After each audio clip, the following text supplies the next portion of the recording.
dan kehidupannya jauh lebih nikmat dari kehidupan kita di muka bumi ini. Begitu juga sebaliknya. Aman daripada tangan surga Allah, walaupun kelihatan kecil, dan Allah akan berikan lebar, lebih lebar, lebih luas daripada masjid ini. Sepanjang matanya yang akan melihat.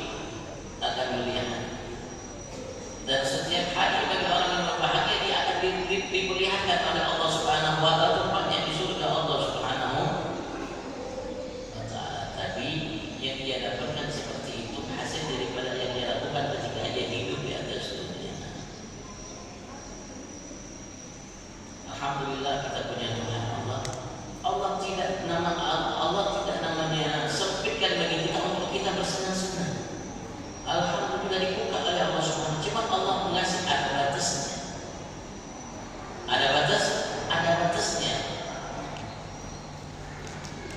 Kenapa? Karena batasan itu yang menunjukkan kita adalah manusia yang dimuliakan oleh Allah Subhanahu wa taala.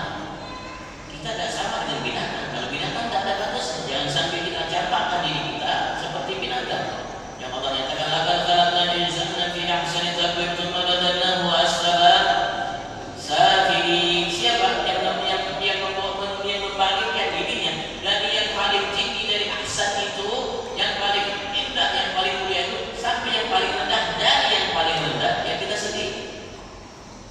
Kita sendiri dengan perilaku kita, dengan perbuatan kita, dengan ucapan kita, dengan tingkah laku, dengan tingkah kita. Alhamdulillah kita hamba yang beriman kepada Allah Subhanahu wa taala, nikmat yang agung yang besar. Alhamdulillah pada hari ini Allah panggil kita sebagai dirinya untuk Allah kumpulkan kita di rumahnya.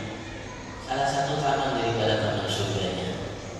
Sama-sama kita dulu untuk membacakan salawat kepada Nabi-Nya sekaligus mengingat Allah Subhanahu wa taala dan berupaya untuk memahami sedikit apa yang Allah sampaikan kepada Nabi-Nya untuk kita yang tak sampaikan kepada kita umatnya. Alhamdulillah nikmat yang agung yang besar dari Allah Subhanahu wa taala, lebih dari yang kita bayangkan, lebih daripada dunia seisinya. Rasulullah pernah mengatakan kepada kita, ghadwatun fi sabilillah aw rawhatun khairun minad dunya wa ma fiha. Ghadwah, perginya kita, keluarnya kita dari rumah di pagi hari fi sabilillah, di jalan Allah, dan perginya kita di sore hari atau di malam hari di jalan Allah, khairun minad dunya wa ma fiha. Itu akan diberikan balasan oleh Allah lebih baik daripada dunia dan seisi. Adanya kita kembali ke sini. Ini bisa beda tak? Sudah mengatakan barang siapa keluar dari rumahnya untuk mencari bahwa bisa beda ada. Barang siapa sengaja keluar dari rumahnya untuk mencari maka dia bisa beda sampai dia pulang. Kita bawa lebih baik daripada orang yang memiliki dunia seisinya.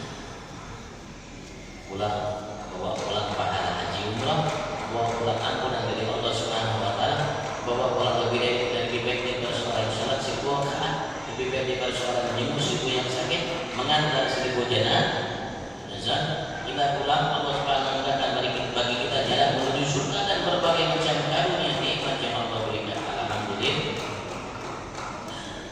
Dan semua itu ya Rabbi salli ala Muhammad. Berkat Nabi Agung Muhammad.